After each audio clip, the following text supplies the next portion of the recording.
Hello, bienvenue sur le podcast Magicien, un podcast qui va parler tarot, mais aussi d'entrepreneuriat, de liberté et de comment oser prendre sa place. Je m'appelle Fabienne Larnicole, je suis formatrice et coach. J'utilise le tarot comme outil de compréhension de soi et de communication avec l'invisible. Je le transmets à travers mes accompagnements et mes formations. Sur tous ces sujets, je te dévoilerai les coulisses de mon métier et comment le tarot m'a aidé à avancer dans ma vie et à libérer mon potentiel. J'espère que tu pourras y trouver des clés pour vivre ce qui t'inspire. Chaque semaine, seul ou avec mes invités, nous allons explorer ensemble les enseignements du magicien. Alors si tu es prêt ou prête à me suivre, installe-toi et c'est parti pour l'épisode du jour. Bienvenue dans ce nouvel enregistrement et dans ce nouvel épisode du magicien et des interviews du lundi.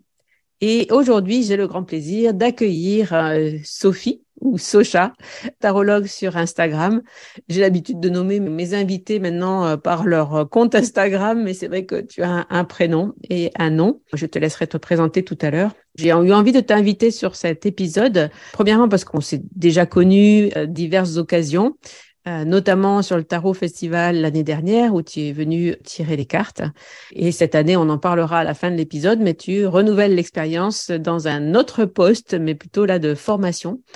Et ta pratique du tarot, elle est diverse, variée. Tu t'es formé sur les deux tarots, le type Rider-Waite et le type Marseille. Aujourd'hui, ta pratique, elle va un petit peu se tourner vers le tarot de Marseille, mais tu es aussi installé à ton compte, donc tu es entrepreneur, disons. Tu as une entreprise avec le tarot du côté du Pic Saint-Loup. Donc, pour ceux qui habiteraient autour de Montpellier, la Socha est dans votre région. Voilà, moi j'aime bien ta pratique douce, tranquille. C'est l'image que tu donnes en tout cas sur les réseaux sociaux. Tu te formes aussi au tarot psychologique et au tarot projectif. En tout cas, tu vas nous expliquer ta pratique, mais tu as une pratique vraiment d'un tarot qui va nous aider à trouver des réponses et d'avancer sur la compréhension de soi, vraiment. Je ne sais pas si c'est le bon terme pour le tarot psychologique, mais tu vas nous en dire plus. Voilà, donc je vais te laisser la parole et ça me fait très plaisir de t'accueillir sur le magicien. Bienvenue à toi, Socha. Merci Fabienne, merci pour ton invitation. Je suis très contente moi aussi de faire ce podcast avec toi et je te remercie pour ta présentation de moi et de ce que je fais. C'était plutôt très juste. On m'appelle Socha sur les réseaux mais aussi dans la vie, dans des groupes d'amis. Mais mon nom civil c'est Sophie Robles. J'ai la quarantaine et je suis installée en région Grand Pic Saint-Loup, donc entre Montpellier et les Cévennes, dans un petit village médiéval avec mon compagnon et mes animaux, qui sont aussi importants dans ma vie au même titre que le tarot. Et, euh, et oui, c'est vrai que j'ai une approche du tarot psychologique et projective. C'est un petit peu les deux adjectifs que j'ai gardés au fur et à mesure en fait de ma pratique, voilà, de ce qui m'a nourri. Je suis tarologue installée depuis janvier 2021. Avant ça, j'ai été 20 ans salariée et c'est vrai que tarot est rentré dans ma vie de façon assez discrète en fait dans un premier temps. Et puis j'ai eu en 2016 un gros changement, un énième gros changement dans ma vie. J'en ai eu pas mal. Et je pense que j'ai eu à ce moment-là besoin de m'occuper de moi, de me plonger à l'intérieur de moi et de faire un gros travail d'introspection de façon douce, discrète. Le tarot est arrivé à moi. Ça s'est imposé, en fait. Je me suis mise à chercher un peu des choses sur le tarot. Et moi, je connaissais le tarot de Marseille. Je connaissais pas d'autres tarots. C'est celui que j'avais croisé dans ma vie dans le passé, en fait. Et puis je trouvais pas de contenu, de choses. Ce que je trouvais me semblait confus, très opaque. Et du coup, dans mes recherches, j'ai fini par découvrir le Rider-Waite-Smith. Je disais voilà que j'utilise les deux. Et en fait, je suis tombée sur une vidéo d'Emmanuel Iger qui expliquait que le Rider-Waite-Smith c'était le tarot le plus connu dans le monde et que c'était un système. Et en fait, son approche, voilà, là par contre, ça m'a vraiment parlé. Donc, j'ai débuté mon apprentissage du tarot par le Rider-Waite-Smith à travers l'approche d'Emmanuel Iger. Et puis, je suis revenue au tarot de Marseille après, en fait, par des lectures comme La Voix du tarot de Jodorowsky, par une formation avec Carlotta de Harpastrega, qui était vraiment sur le tarot de Marseille. Et puis ensuite, les livres de Corinne Morel, qui du coup est psychologue et également tarologue et a fait beaucoup d'ouvrages sur le tarot de Marseille. De fil en aiguille, je me suis retrouvée à m'inscrire à sa formation de psychotarologue que je suis en train de suivre du coup pour être certifiée psychotarologue. Voilà, tout ça s'est fait un petit peu au fur et à mesure. Et voilà, avec une professionnalisation qui s'est fait aussi petit à petit. En fait, j'ai été invitée à faire un stand de tirage du tarot en 2019 sur un festival écoféministe à Montpellier. Et je pense que c'est là que j'ai eu le déclic où je me suis dit, c'est ça que je veux faire en fait vraiment comme métier, quoi. Hmm. Et voilà, j'ai lu le livre de Devenir tarologue, j'ai suivi aussi voilà des petits ateliers sur entreprendre en libéral puisque j'étais salariée depuis toujours en fait. Donc il y avait voilà toute cette nouveauté d'être entrepreneur et qui s'imposait et qui était un gros défi. Mais voilà, j'ai fini quand même Par sauter le pas. par sauter le pas, par laisser mes CDD renouvelés sans cesse. J'avais des CDD dans la fonction publique qui étaient renouvelés tous les ans, voilà, depuis des années.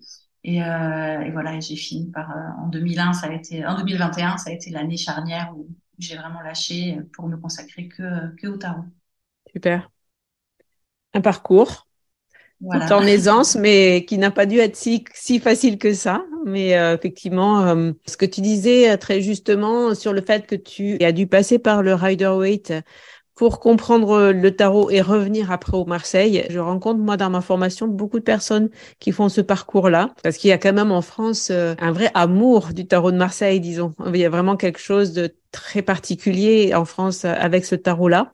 Beaucoup de gens sont attirés par ce tarot et par l'histoire de ce tarot et par tout ce qu'il représente, en fait, je pense, en termes culturels aussi. Je sais pas si c'est un petit peu pour ça aussi que c'est un tarot qui t'attire.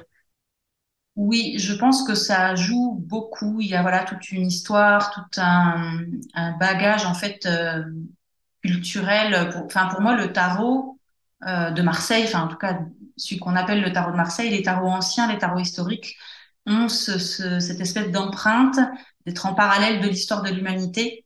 Mais c'est aussi le cas du Rider-Waite-Smith.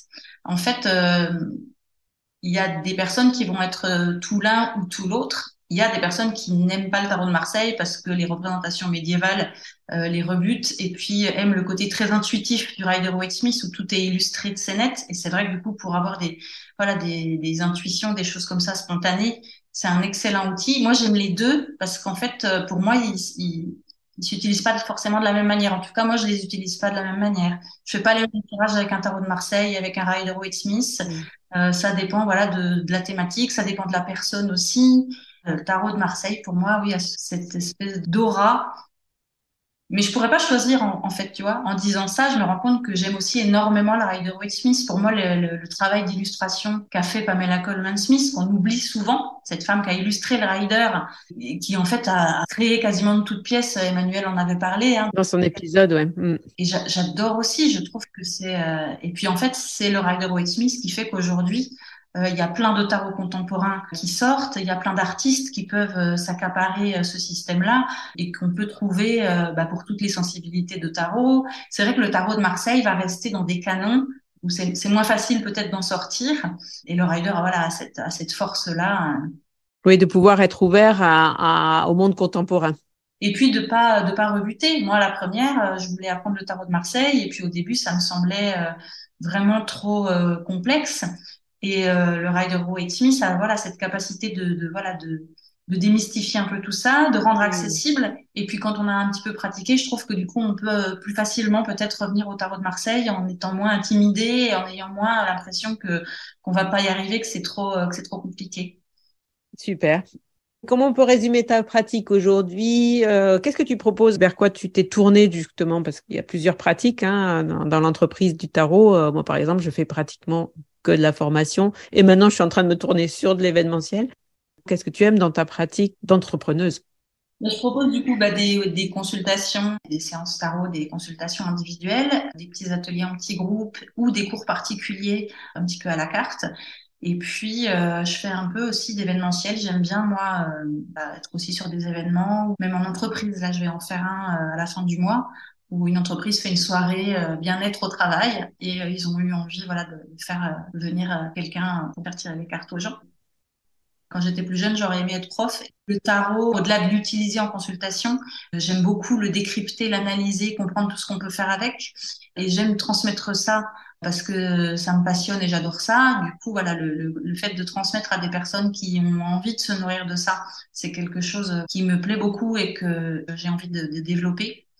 Et puis ensuite, j'ai pas une pratique en fait radicale dans le sens où même si mon approche est plutôt psychologique et projective, il y a aussi cette ouverture en fait entre guillemets divinatoire. Pour moi, divinatoire n'est pas un gros mot et n'est pas forcément de la voyance. Je trouve que c'est cette idée en fait d'imaginer des possibles, d'imaginer comment peut évoluer une situation, une relation, et que ça n'empêche pas pour moi, en fait, les personnes qui tirent les cartes, elles doivent garder leur capacité à agir, euh, garder le pouvoir sur leur vie et leur libre arbitre. Et je trouve que vouloir essayer de deviner comment peut évoluer quelque chose, une situation, une relation, ça n'empêche pas, en fait, de se dire qu'on a la main si c'est fait, voilà, sans tomber sur une interprétation gravée dans le marbre, en fait. Ouais. Tu as tout à fait raison et de plus en plus, moi, dans ma pratique, je ne vais pas définir mon tarot. Après l'avoir tourné dans plein de sens, notamment par rapport au festival, la difficulté, c'est de présenter le tarot festival comme étant un festival. C'est pas le jeu de tarot, les cartes, parce que pour présenter, par exemple, à la presse, là, en ce moment, on travaille un partenariat, justement, donc pour présenter le festival à un public non averti, c'est difficile d'expliquer justement ce que c'est que ce tarot, comme je l'appelle peut-être moderne, c'est-à-dire celui qui n'est pas le tarot prédictif. Moi, j'ai trouvé ce mot-là, c'est-à-dire que, OK, la divination, oui, bien sûr, du moment qu'on fait du tarot, on fait de la divination. C'est ça qui donne le piment aussi, un peu au fait de tirer les cartes. Enfin, à mon sens, hein, il y a toujours ça. En tout cas, il y a une demande. Moi, je vois bien que les personnes qui viennent me voir en consultation ont quand même toujours envie de voir ce que les cartes racontent comme possible. Ouais. Comment ça peut évoluer.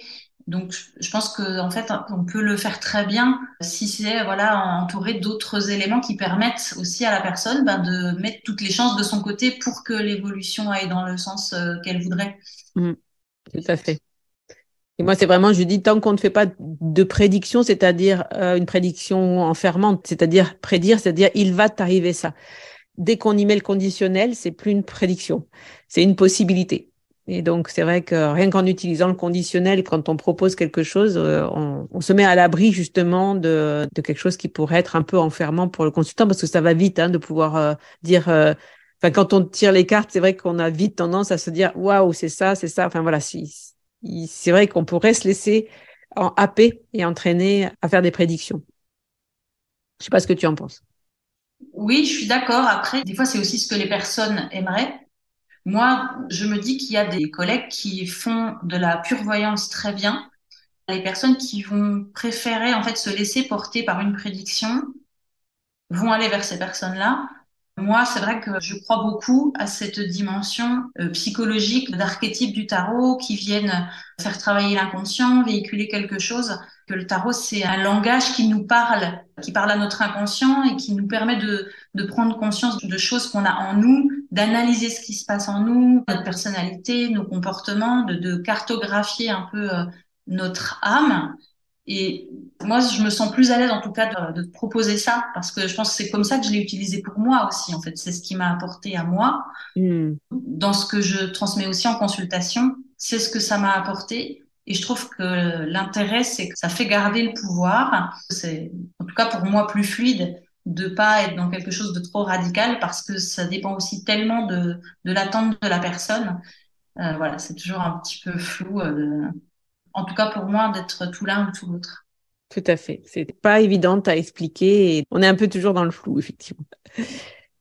Euh, Est-ce que du coup, tu as une pratique à partager? Moi, j'ai retenu aussi le terme projectif dans le terme du tarot, de ta pratique du tarot. J'ai connu, moi, des tarologues projectifs. On en a parlé dans l'épisode avec Caroline, Caro et le tarot. Avec Caro, cette technique que moi, je n'utilise pas personnellement, ni pour moi, ni pour mes consultants, et que je transmets pas du coup parce que c'est pas ma pratique. Cette pratique de tarot projectif, tu peux nous en dire un petit peu plus? Qu'est-ce que ça représente justement dans une consultation? Est-ce que tu l'utilises en consultation ou que pour toi? Qu'est-ce que ça veut dire en fait, tarot projectif? Alors pour moi, le tarot projectif, je l'utilise pour moi et aussi en consultation, voilà, selon un petit peu les personnes que j'ai en face de moi et ce qu'elles sont venues chercher.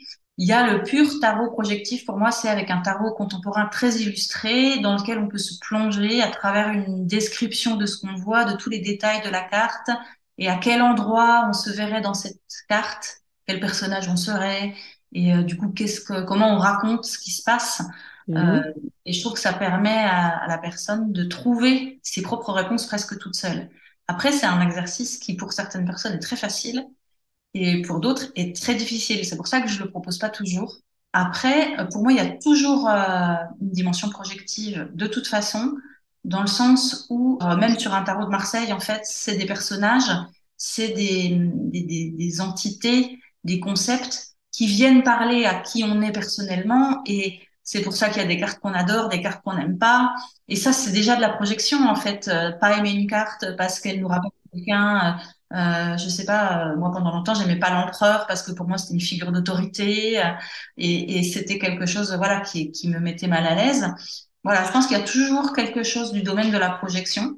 Et ça, c'est intéressant. Tiens, je te coupe. L'empereur, du coup, tu disais, je n'aimais pas l'empereur. Comment tu as intégré cet empereur et comment, du coup, puisque tu dis je n'aimais pas, comment tu t'es mis à l'aimer ou à l'accepter? Je pense que c'est vraiment dans le travail que j'ai fait, notamment avec les livres de Corinne Morel, dont je suis la formation de psychotarologue. En fait, dans ses livres, elle propose des exercices comme ça. Et dans ma pratique, en fait, je pense que pour se tirer les cartes à soi, les projections, c'est pas grave en fait si on les garde parce que du coup, on fait une interprétation aussi en fonction de ce qui se passe dans les projections qu'on fait sur les cartes. Mais pour tirer les cartes aux autres, j'ai eu envie, besoin de noter en fait les projections que je faisais. Par exemple, l'empereur, voilà, quels adjectifs je lui donnerais, à quel personnage réel ou fictif je pourrais l'associer, ce genre de choses. Et le fait de prendre conscience de ces projections, je pense, m'a aidé à les mettre de côté quand je tire les cartes pour les autres. Et c'est intéressant parce que même dans ma propre introspection personnelle, par exemple de l'autorité, je pense que ça a apaisé ce rapport que j'avais à l'autorité parce que j'ai apaisé mon rapport à l'empereur et puis qu'aussi en nourrissant ma pratique avec aussi d'autres approches, et ben j'ai associé d'autres mots-clés, des projections d'autres personnes que j'ai pu faire miennes. Enfin voilà, c'est tout un travail comme ça qui se fait, je trouve, au fur et à mesure. Et Ouais. déjà prendre conscience de la projection qu'on fait sur une carte, pourquoi on l'aime pas, est-ce que c'est parce qu'elle nous fait penser à voilà à un concept, à une personne, et d'arriver du coup ensuite à la lire, à l'accueillir, à la recevoir, en se défaisant le plus possible de cette projection qui nous est personnelle, quoi. Bon, j'espère que c'est très clair pour nos auditeurs, mais c'est très intéressant. Alors, une dernière question, du coup, je te mets un peu sur le grill, excuse-moi. Mais je trouve que c'est intéressant parce que ça me questionne, moi, dans ce que j'observe aussi chez moi et chez mes élèves, quelquefois. Est-ce que, du coup, tu me dis, bon, j'ai fini par intégrer, enfin, pas par intégrer, justement, oui, intégrer cet empereur et ce que je projetais dans cette figure d'autorité. Est-ce que tu l'aimes mieux aussi parce que est-ce que tu as intégré ton propre empereur? Tu vois, parce que le tarot, pour moi, vraiment, il vient nous chercher dans tous nos archétypes. Et donc, des fois, une carte comme ça nous dérange ou on ne l'aime pas parce qu'on a un souci avec ce qu'elle représente à l'intérieur de nous. Oui, complètement. Mais je pense que pour moi, le tarot sert clairement à ça. En tout cas, peut servir à ça vraiment de façon hyper efficace. Et je pense que oui, en fait, à force de travailler sur les représentations du tarot, euh, par exemple, si on reste sur l'empereur, je pense que ça m'a appris, oui, à accueillir ma propre façon d'incarner l'autorité. Et de par ma nature, c'est plus devenu une force tranquille qu'une autorité radicale, bête et méchante qui donne des ordres et c'est marche ou crève. C'était la vision que j'en avais avant parce que je pense que c'est l'autorité que j'ai pu subir avant dans ma vie. Et le fait du coup de me l'approprier en travaillant sur les projections que ça me renvoyait, j'en ai fait du coup une projection maintenant qui ressemble plus à comment moi j'incarne l'autorité, comment moi je donne ça au monde qui m'entoure, aux gens que je côtoie. Et ça a changé du coup sa couleur en fait. Tout à fait. C'est la richesse, je trouve, moi, des tarots illustrés, tu vois, qu'il n'y a pas forcément dans le Marseille, mais de toutes les représentations, par exemple, de l'empereur dans tous les tarots illustrés qu'il y a aujourd'hui, je trouve que du coup, il y a une richesse d'interprétation et de projection, puisque chaque créateur aura projeté sa propre vision. L'empereur, c'est une carte que j'aime beaucoup, parce que moi, l'empereur, pour moi, il me donne de la force, justement, tu vois. Enfin, il y a quelque chose qui représente quelque chose sur lequel je peux m'appuyer, tu vois? Oui, oui, il y a une forme d'ancrage en fait. Ah ouais. Mais c'est vrai que c'est une de ces cartes ambiguës, hein, qui est vraiment. Il y a la justice aussi comme ça. Je vois souvent voilà les deux couleurs. Il y a des gens qui adorent la force. Moi, j'adore la carte de la force et ça a toujours été. Ouais, Il y a des gens qui voient ça comme quelque chose où il y a beaucoup de contraintes. ouais. La tour ou la maison de Dieu, c'est encore pire. Tempérance. Il y a des gens qui n'aiment pas Oui, tempérance. mais je pense que c'est hyper intéressant. Enfin, moi, je trouve ça passionnant. En fait, en tarot psychologique, on le fait beaucoup. Voilà, de voir quelle carte on aime, quelle carte on n'aime pas et pourquoi. Et tu parlais des tarots illustrés qui, du coup, donnent une richesse. Mais du coup, il y a aussi déjà la projection de l'artiste qui a fait ce tarot contemporain. Oui, Et c'est vrai que moi, je trouve que la richesse, c'est vrai du coup, mais c'est aussi la richesse du tarot de Marseille à l'inverse, c'est que si on prend en tout cas un tarot de Marseille vraiment très classique, le canon qu'on voit un peu qui vient du Paul Marteau des années 1930, eh ben, il est dépouillé au maximum de projections personnelles d'un artiste qui a sa sensibilité, qui a mis sa sensibilité personnelle dans l'empereur. Et du coup, l'empereur du Marseille est hmm, dépouillé de ça. Et voilà, ça peut aussi permettre d'y mettre plus facilement vraiment ce qu'on ressent spontanément, sans être influencé par une ambiance, par un décor. Ce fond blanc du tarot de Marseille, voilà, peut paraître un petit peu froid, un petit peu clinique, mais apporte aussi cette neutralité et qui fait qu'on s'accroche juste à, voilà, au personnage qui est dessiné de façon peut-être du coup plus simpliste qu'un tarot contemporain. Mais c'est pareil, ça apporte, je trouve, cette neutralité qui permet de, voilà, de voir ce qui se passe d'un point de vue purement archétypal, sans influence extérieure. c'est passionnant, mais on va avancer un petit peu dans cet épisode. Merci en tout cas pour ton partage sur ta pratique du tarot, notamment du tarot de Marseille, puisque moi, je suis un peu novice et débutante dans ce tarot-là. Est-ce que tu as, du coup, à tous mes invités qui viennent sur ces interviews du lundi, je vous propose de partager une pratique avec nos auditeurs pour partager justement une façon de faire avec le tarot qui ne ressemble peut-être pas juste à je tire les cartes, tout simplement. C'est vrai que ça pourrait être, c'est pour ouvrir un petit peu la vision de la pratique du tarot, de ce que peut nous apporter ce jeu. Sacha, je te laisse la parole. Qu'est-ce que tu as envie de partager? Ben, du coup, je pourrais parler d'un petit exercice ludique que moi j'aime bien faire. Alors avec le tarot de Marseille, mais on peut le faire avec un Rider-Waite-Smith, mais je trouve que ça marche très bien avec le tarot de Marseille. En fait, moi, en bonne geek du tarot, voilà, j'aime bien voir tout ce qu'on peut faire et tout ce qui peut se passer entre les cartes. Et du coup, j'aime bien prendre mon tarot de Marseille avec les arcanes majeures et aussi tous les personnages de cour, c'est-à-dire tous les cavaliers, tous les valets, toutes les reines et tous les rois, et faire un tirage avec toutes ces cartes-là. Du coup, on a déjà un petit peu plus de cartes en plus que juste les arcanes majeures. Et puis, c'est tous des personnages. C'est tous des personnages où éventuellement il y a quelques animaux, mais globalement, elles sont toutes plus inspirantes. On arrive plus à se projeter dedans, en tout cas plus facilement que les mineurs illustrés du Marseille, qui, du coup, oui, là, pour le coup, sont trop abstraites.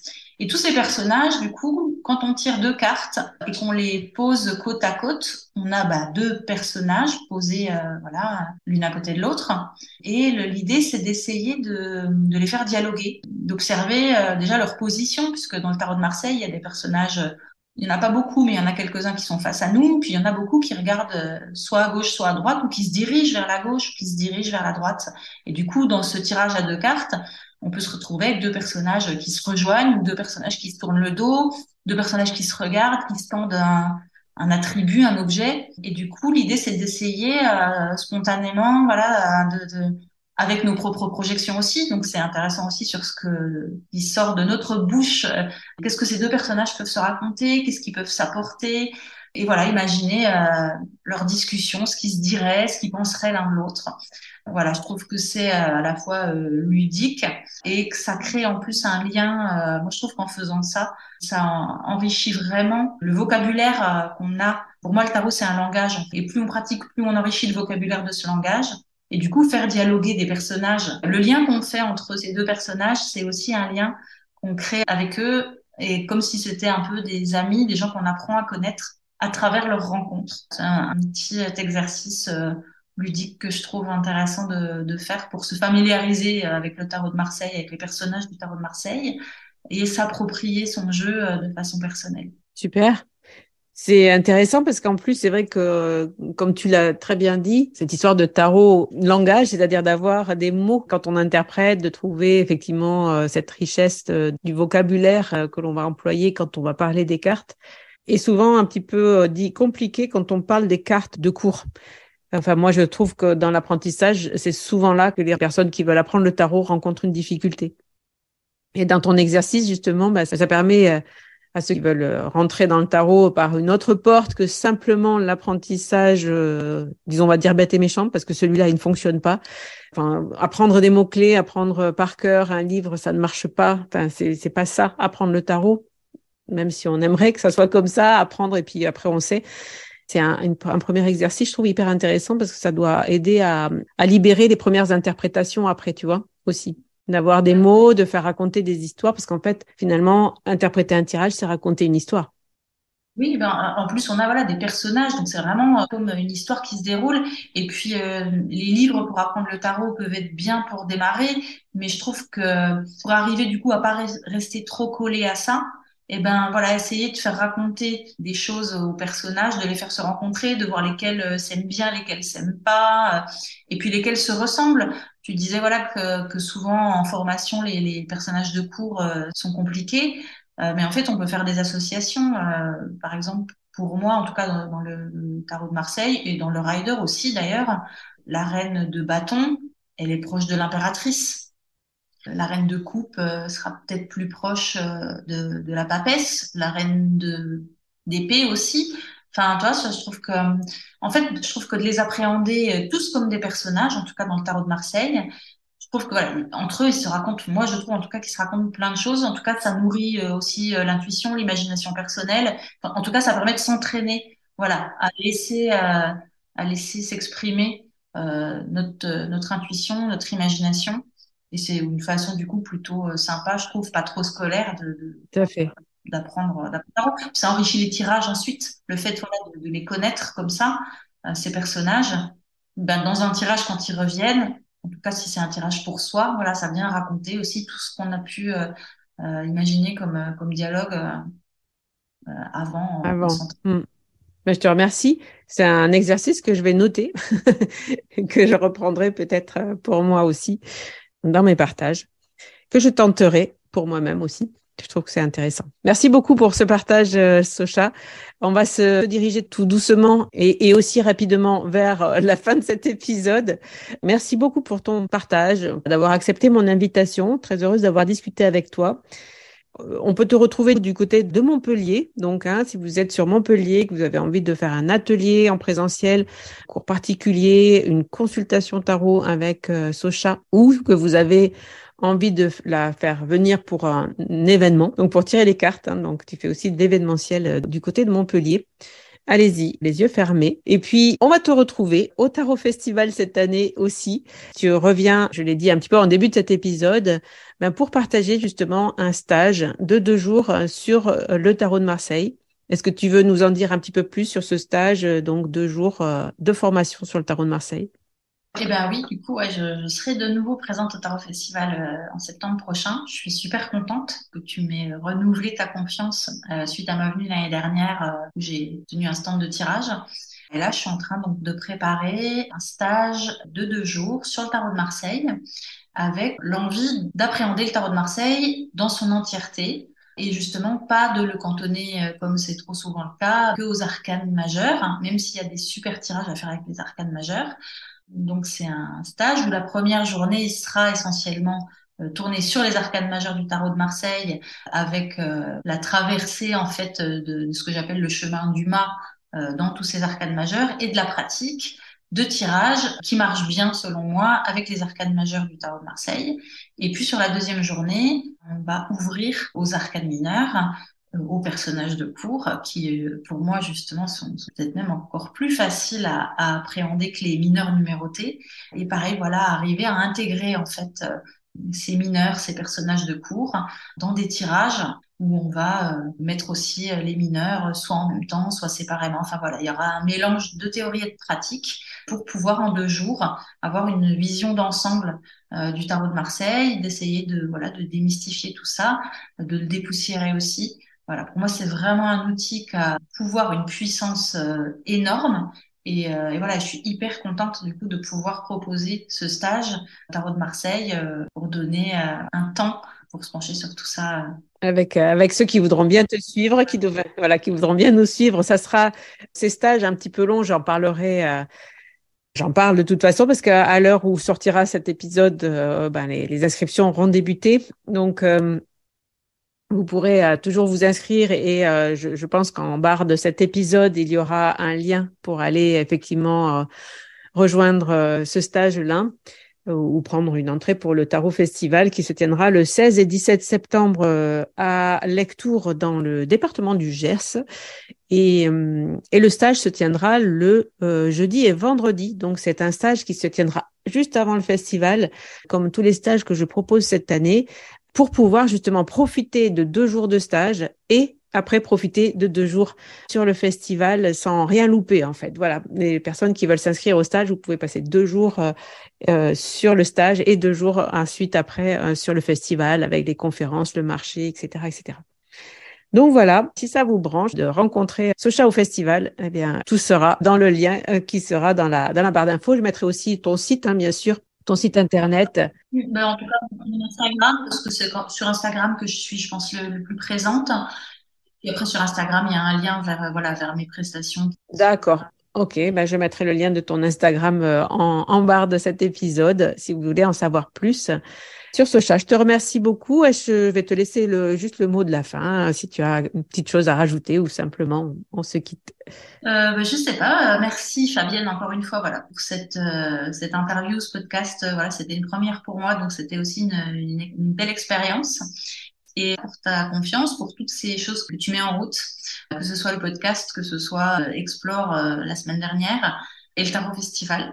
Voilà, tu cristallises plein de choses autour du tarot. Et moi, pour ma part, je suis ravie d'avoir pris ce train que tu emmènes. Et puis, j'ai hâte qu'on se revoie au Tarot Festival et qu'on fasse plein de choses ensemble autour de cet outil que je trouve passionnant quand on a envie, en tout cas, de plonger en soi, de faire et pas que de s'amuser aussi. Oh, il nous tarde de nous retrouver au festival et de boire un coup. Aussi, oui, complètement.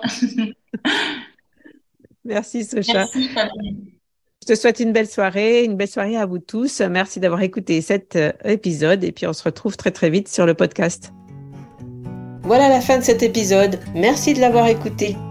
N'oublie pas de t'abonner pour ne pas manquer les prochains. Soutiens le magicien en laissant un avis ou un commentaire sur ta plateforme préférée, Spotify ou Apple Podcast. De mon côté, il me reste à te souhaiter une excellente suite de l'aventure. Où que tu sois, on se retrouve très vite pour un prochain épisode. Bye bye!